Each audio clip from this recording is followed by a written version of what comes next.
Okay, so today we're gonna study time of supply, section 12 of CGST Act, time of supply.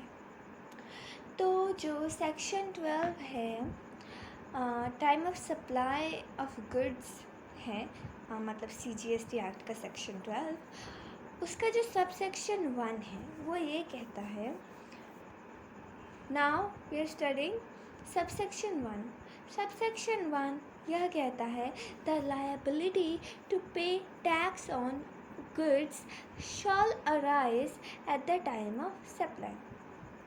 यानी कि जो liability है tax पे करने की गुड्स पे वो कब अराइज होगी, वह तब अराइज होगी टाइम ऑफ सप्लाई के टाइम पे, तभी अराइज होगी as determined in accordance with the provision of this section. और वो टाइम ऑफ सप्लाई कैसे डिटरमाइन करेंगे, इस सेक्शन 12 के अकॉर्डिंग.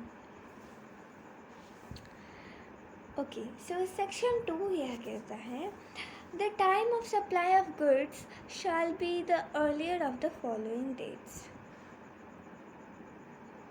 जो टाइम ऑफ सप्लाई होगा वो फॉलोइंग डेट्स का अर्लियर होगा. मतलब इन दोनों डेट्स में से जो चीज़ पहले होगी उसी को हम टाइम ऑफ सप्लाई मान लेंगे.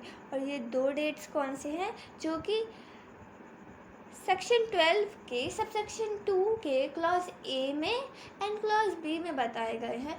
उन दोनों में से जो अर्लियर टाइम होगा वो होगा टाइम ऑफ सप्लाई. ऐसे डिटरमाइन करेंगे. तो क्लॉज 1 अभी पढ़ रहे हैं the date of issue of invoice by the supplier.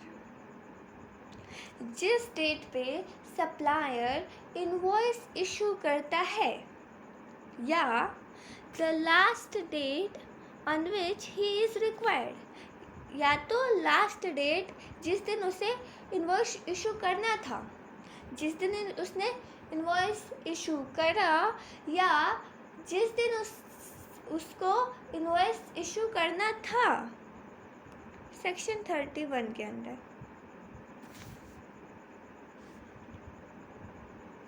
तो सबसे मतलब क्लॉज ए यह बोलता है कि जिस दिन सप्लायर को ने इनवॉइस इशू किया या जिस दिन उसने उसको इशू करना चाहिए था, ये तो उसको अपन बोलेंगे टाइम ऑफ सप्लाई. बट ये क्लॉज ए था. अब क्लॉज बी भी बाकी है. क्लॉज बी यह कहता है जिस दिन सप्लायर पेमेंट रिसीव करता है. जिस दिन सप्लायर पेमेंट रिसीव करता है, तो मतलब ये तो क्लियर हो गया. पहले हम क्लॉज ए देखेंगे. क्लॉज ए में देखेंगे कि पहले मतलब इनवॉइस इशू उसने किस दिन किया या किस दिन उसे करना था. मान लो उसको करना था 10 तारीख को, बट उसने 5 तारीख को ही कर दिया, तो क्लॉज ए में टाइम ऑफ सप्लाई क्या होगा, 5 तारीख क्लॉज ए में आएगा. बट उसको पेमेंट रिसीव हुआ 2 ही तारीख को, उसको पेमेंट रिसीव हो गया, तो बी में आएगा 2. तो ए में आया 5, बी में आया 2, अर्लियर कौन सा है 2, तो 2 हो जाएगा time of supply. Provided that where the supplier of taxable goods receives an amount up to 1,000 in excess of the amount indicated in the tax invoice.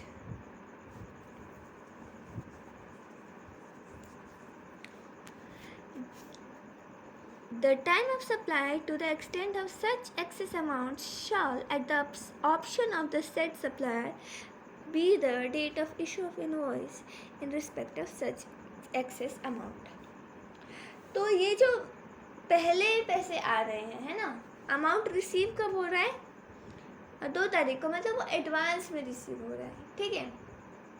तो जो जिस दिन हमें पैसा मिल रहा है उसको हम अर्लियर तभी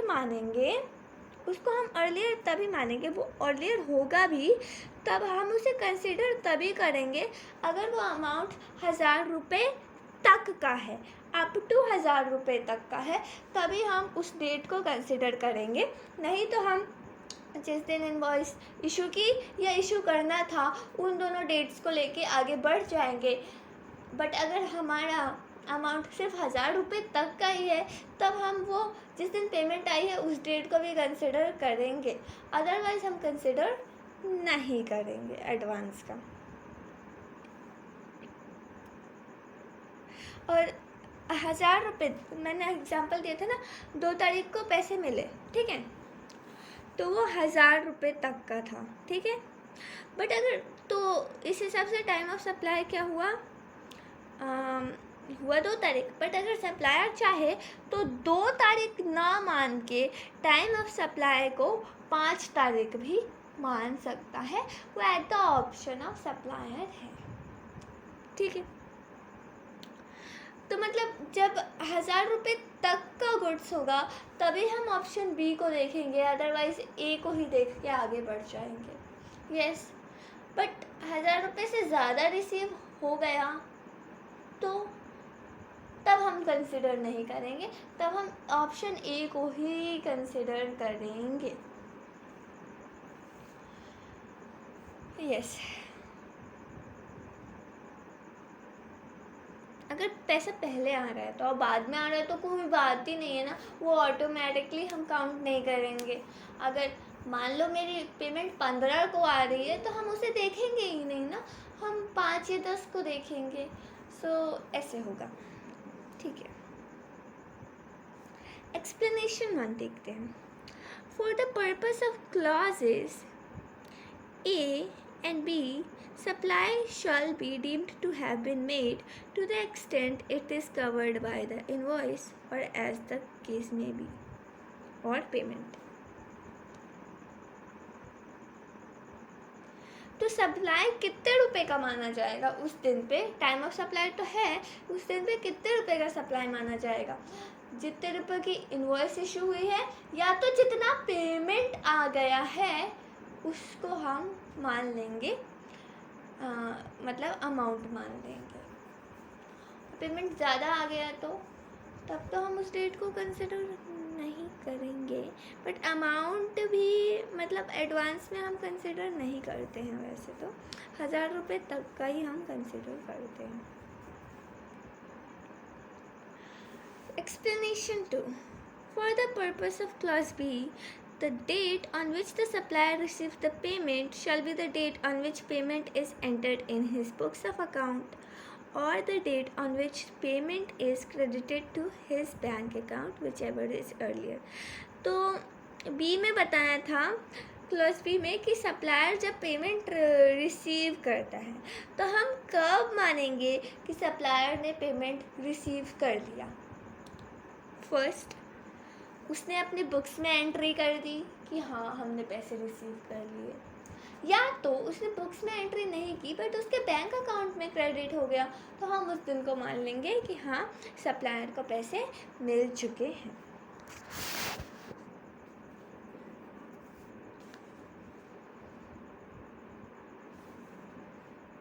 अब हम क्लॉज 3 पढ़ने जा रहे हैं। क्लॉज 3 यह कहता है, in case of supplies in respect of which tax is paid or liable to be paid on reverse charge basis, the time of supply shall be the earliest of following dates. तो अगर supply उस respect में है जिस पे reverse charge पे tax पे होगा या पे कर दिया गया है, मतलब लायबल है पे करने के लिए या पे कर दिया गया है काय पे, मतलब रिवर्स चार्ज पे, तो उसका जो डेट्स होंगे टाइम ऑफ सप्लाई अलग होगा। जो हमने नॉर्मल केस देखा था उसमें जनरली क्या था, इनवॉइस इशू किया या जो लास्ट डेट थी इनवॉइस इशू करने की वो हो जाती थी नॉर्मल केस में टाइम ऑफ सप्लाई।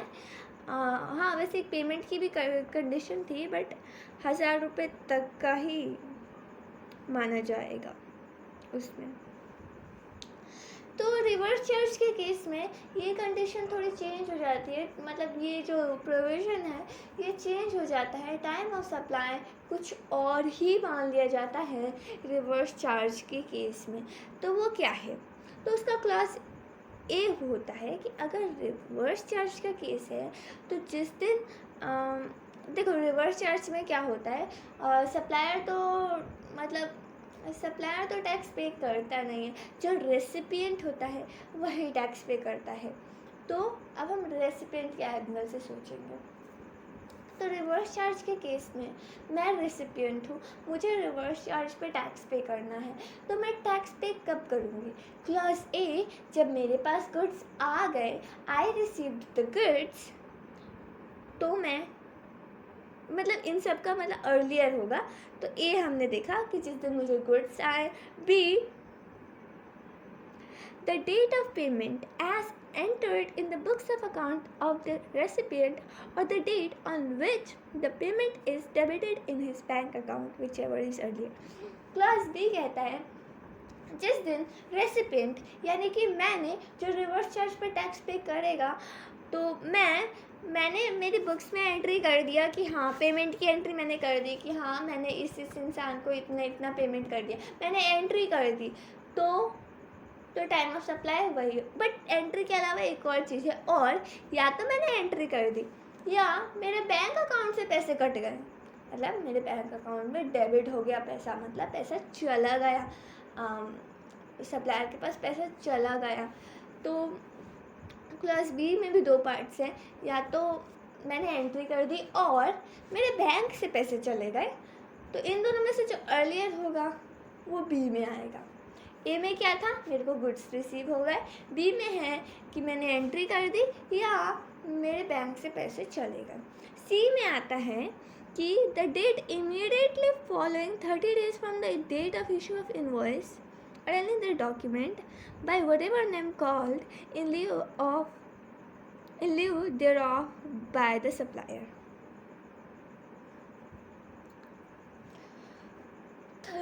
मतलब सी में बोलता है कि आपको जैसे ही इनवॉइस इशू कर दिए सप्लायर ने, रेसिपिएंट को इनवॉइस मिल गया, या तो अगर वो इनवॉइस नहीं दे रहा है तो कोई और अदर डॉक्यूमेंट, मतलब इनवॉइस जैसा ही जिसको इनवॉइस मान सकते हैं वो डॉक्यूमेंट मिल गया।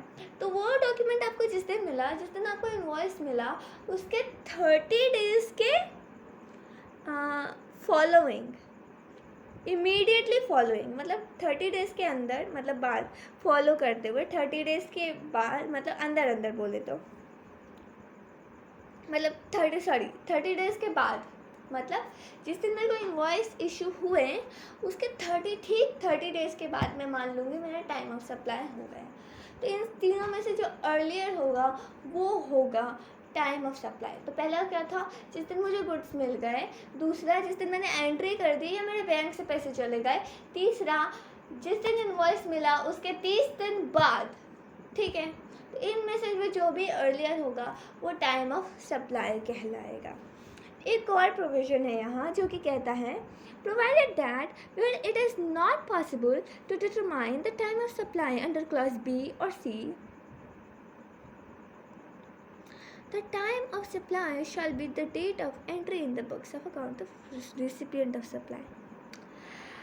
तो बोला जा रहा है कि अगर आप बी भी डिटरमाइन नहीं कर पा रहे, यानी कि आप ये नहीं बता रहे, मतलब बी का मतलब आपको नहीं पता कि आपके बुक्स से कब पैसे कटे हैं, या एंट्री तो करनी ही पड़ती है, ठीक है, तो उसका सवाल नहीं, कब पैसे कटे हैं आपको नहीं पता। एंड सी में आपको नहीं पता कि 30 days कब इनवॉइस मिला, मेरे को पता नहीं उसका 30 days कब होगा, ये डिटरमाइन करना पॉसिबल नहीं है।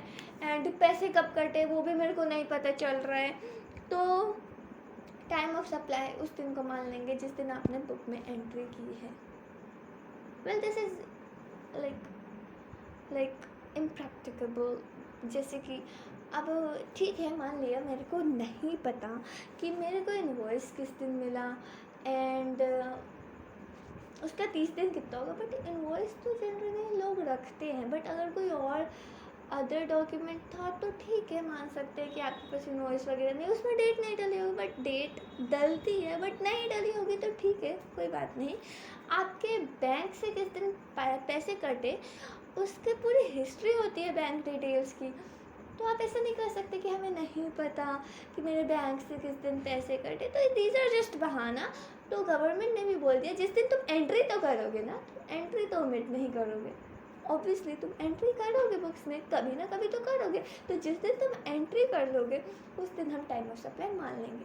तो ये रिवर्स चार्ज का पूरा केस था। क्लास 4 यह कहता है time of supply, time of supply का सेक्शन कौन सा था? 12। और अभी हम क्लॉज नहीं, सॉरी, सेक्शन 4 कहता है, तो 12 क्लॉज 4 यह कहता है CGST एक्ट का time of supply is section 12, उसका सब सेक्शन 4 यह कहता है in case of supply of vouchers by a supplier the time of supply B. Voucher क्या होता है? वाउचर जैसे कि शॉपिंग का वाउचर या अमेज़ॉन का गिफ्ट वाउचर, मतलब उसका आपको एक वाउचर मिलता है ना, आप जितने रुपए का वाउचर है उतना आप मनी स्पेंड कर सकते हैं किसी पार्लर में, किसी गेम सेंटर पे या फिर किसी शॉपिंग सेंटर पे आप जाके जितने रुपए का वाउचर है उतने का आप पैसे स्पेंड कर सकते हो। तो ये लोग यह बोल रहे हैं कि वाउचर के केस में टाइम ऑफ सप्लाई क्या कहा जाएगा। तो वाउचर के केस में क्लॉज ए कुछ और कहता है, क्लॉज बी कुछ और कहता है, और इन दोनों में से जो अर्लियर होगा वो कहलाया जाएगा time of supply in case of vouchers. तो क्लॉज ए कहता है the date of issue of voucher if the supply is identifiable at that point, or मतलब date of issue of voucher मतलब जिस दिन आप वाउचर इशू कर रहे हो, मतलब आप नहीं, आपको जिस दिन वाउचर मिल रहा है, मतलब टाइम ऑफ सप्लाई है ना, मतलब हाँ, जिस दिन वाउचर इशू हुआ जा रहा है, जो होते हैं ना जनरली शॉप वाले वही वाउचर इशू करते हैं, तो जिस दिन वाउचर इशू हुआ जा रहा है उस दिन टाइम ऑफ सप्लाई माना जाएगा अगर वो सप्लाई आइडेंटिफिएबल है मतलब आपको मिला वाउचर कि आप कैडबरी चॉकलेट्स खरीद सकते हो इस वाउचर के थ्रू, तो आपको सप्लाई पता है कि हाँ इस वाउचर से हम खरीदेंगे तो कैडबरी चॉकलेट ही खरीदेंगे, अदरवाइज़ हम कुछ और ख़रीद नहीं सकते। बट आपको एक वाउचर मिला जिसमें लिखा है कि आप कुछ भी शॉप कर सकते हो, हमारे स्टोर में आइए, हमारे स्टोर से आप इतने रुपए का कुछ भी शॉप कर सकते हो, तो दैट इज़ अनआइडेंटिफिएबल वाउचर। सप्लाई तो अनआइडेंटिफिएबल है। तो क्लॉज ए यह कहता है जिस दिन वाउचर इशू हुआ जा रहा है उस दिन को हम मान लेंगे, मतलब वाउचर इशू हो रहा है उस दिन को हम मान लेंगे टाइम ऑफ सप्लाई अगर आपका सप्लाई आइडेंटिफिएबल है। ओके, और बी कहता है जिस दिन वाउचर रिडीम हो रहा है, मतलब जिस दिन आप वाउचर यूज़ करके शॉपिंग वगैरह कर रहे हो, इन ऑल अदर केसेस, मतलब अगर ऑल अदर केसेस मतलब केस क्या था, वाउचर आइडेंटिफिएबल है तो 1 लगेगा, ए लगेगा, केस ए लगेगा, क्लॉज ए। बट अगर आपका वाउचर आइडेंटिफिएबल नहीं है या अगर आपका वाउचर आइडेंटिफिएबल नहीं है तो जिस दिन आप वाउचर रिडीम कर रहे हो, तो यहाँ पे अर्लियर वाला केस नहीं था, आई एम सो सॉरी। तो यहाँ पे बस ऐसे, इसमें कोई अर्लियर वाला केस नहीं है, साफ साफ बोल दिया है अगर आपकी सप्लाई आइडेंटिफिएबल है तो जिस दिन वाउचर इशू हुआ उस दिन को टाइम ऑफ सप्लाई मान लेंगे। बट अगर आपका वाउचर आइडेंटिफिएबल नहीं है इन ऑल अदर केसेस, तो जिस दिन आप वाउचर रिडीम करोगे, जिस दिन आप उसे यूज़ करोगे वो दिन को हम मान लेंगे time of supply. Sub section 5 कहता है सेक्शन 12 टाइम ऑफ सप्लाई का सब सेक्शन 5 कहता है where it is not possible to determine the time of supply under the provisions of subsection 2 or subsection 3 or subsection 4,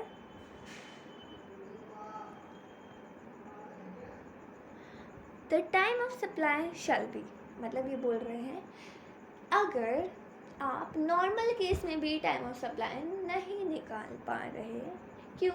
क्योंकि आपको निकालना ही नहीं है, आपका मन नहीं है, अदरवाइज निकाला जा सकता है, बट अभी हम उस पर ध्यान नहीं देंगे। ये सेक्शन बस इतना सब सेक्शन ये कहता है कि अगर आप सेक्शन मतलब नॉर्मल केस में सब सेक्शन 2 में भी आप टाइम ऑफ सप्लाई नहीं निकाल पा रहे हैं, रिवर्स चार्ज वाले केस में यानी कि सबसेक्शन 3 में भी आप टाइम ऑफ सप्लाई नहीं निकाल पा रहे हैं, वाउचर वाले केस में यानी कि सबसेक्शन 4 में भी अगर आप टाइम ऑफ सप्लाई नहीं निकाल पा रहे तो आपका टाइम ऑफ सप्लाई ये होगा।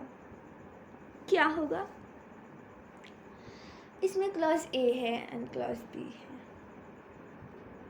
क्लॉज ए कहता है in case where a periodical return has to be filed, be the date on which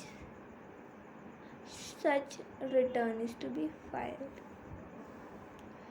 जहाँ पे आपको periodical return फाइल करना है, मतलब आपको ऐसे तो एनुअल रिटर्न होता है, बट अगर आप पीरियडिकली रिटर्न फाइल करना है, हाफ ईयरली, क्वार्टरली, तो आप क्या करोगे? अगर आप पीरियडिकली रिटर्न फाइल कर रहे हो तो जिस दिन आप रिटर्न फाइल करोगे वो आपका टाइम ऑफ सप्लाई हो जाएगा। बट अगर आप पीरियडिकली रिटर्न फाइल नहीं कर रहे या आप एनुअली रिटर्न फाइल कर रहे हैं इन ऑल अदर केसेस, तो जिस दिन आप टैक्स पे कर रहे हो वो हो जाएगा टाइम ऑफ सप्लाई। तो जहाँ पे आप पीरियडिकली रिटर्न मतलब आप नॉर्मल केस में भी आइडेंटिफाई 2 सबसेक्शन 2 नॉर्मल केस में भी आप नहीं आइडेंटिफाई कर पा रहे to time of supply, subsection 3 reverse charge वाले केस में भी आप नहीं आइडेंटिफाई कर पा रहे time of supply, subsection 4 voucher वाले केस में भी आप नहीं आइडेंटिफाई कर पा रहे टाइम ऑफ सप्लाई, और सबसेक्शन 1 तो यही कहता है कि डिटरमाइन कैसे होगा वगैरह वगैरह, तो 1 का कोई मतलब नहीं है। तो अगर आप इन सब केसेस में टाइम ऑफ सप्लाई डिटरमाइन नहीं कर पा रहे तो आप सबसेक्शन 5 फॉलो करोगे, जो कि जिसका क्लॉज ए कहता है अगर पीरियडिक रिटर्न है तो जिस दिन आप रिटर्न फाइल करोगे, क्लॉज बी कहता है जिस दिन अगर एनी अदर केसेस में जिस दिन आप टैक्स पे करोगे अगर आप पीरियडिकल रिटर्न फाइल नहीं कर रहे हो तब। ठीक है, तो अब सेक्शन 12 टाइम ऑफ सप्लाई का सबसेक्शन 6 क्या कहता है?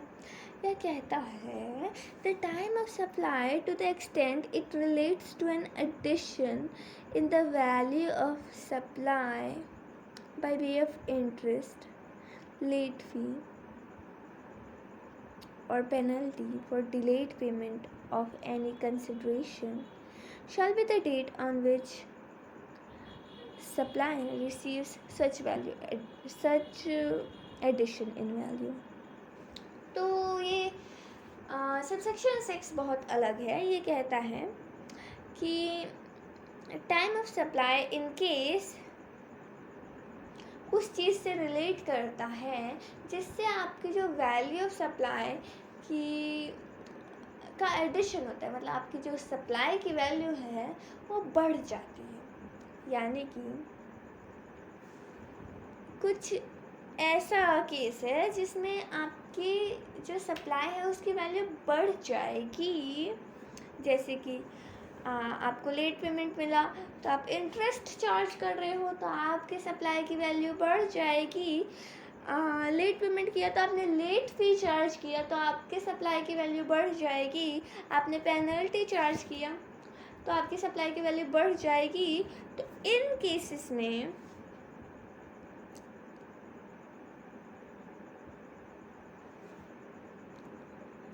टाइम ऑफ सप्लाई क्या होगा? Supply to the extent it relates, मतलब ये इन चीज़ों से रिलेट कर रहा है, इंटरेस्ट, लेट फी, पेनल्टी।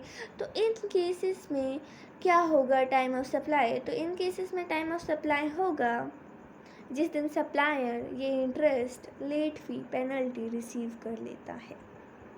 अगर उसने रिसीव नहीं किया तो ऑब्वियसली सप्लाई तो हो ही नहीं।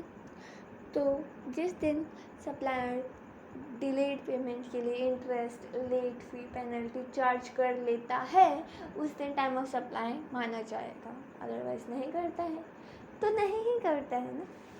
से ओके, तो हमने टाइम ऑफ सप्लाई का सेक्शन 12 ख़त्म कर लिया, जिसमें सेक्शन 1 बताता है जो सप्लाई के टाइम पे टैक्स पे करने की लायबिलिटी अराइज होती है। मतलब सबसेक्शन 1 यह कहता है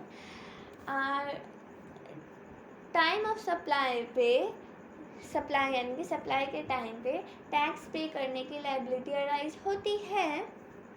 और वो डिटरमाइन कैसे होगी? सबसेक्शन 2, 3, 4, 5, 6। 2 क्या कहता है? नॉर्मल केसेस में कैसे डिटरमाइन करेंगे टाइम ऑफ सप्लाई। सबसेक्शन 3 कहता है रिवर्स चार्ज के केस में कैसे डिटरमाइन करेंगे time of supply. And subsection 4 यह कहता है कि इनवॉइस, वाउचर के केस में कैसे डिटरमाइन करेंगे टाइम ऑफ सप्लाई। 5 कहता है अगर इन सब केसेस में नहीं डिटरमाइन कर रहे हो तब कैसे करोगे। और 6 बात करता है इंटरेस्ट, लेट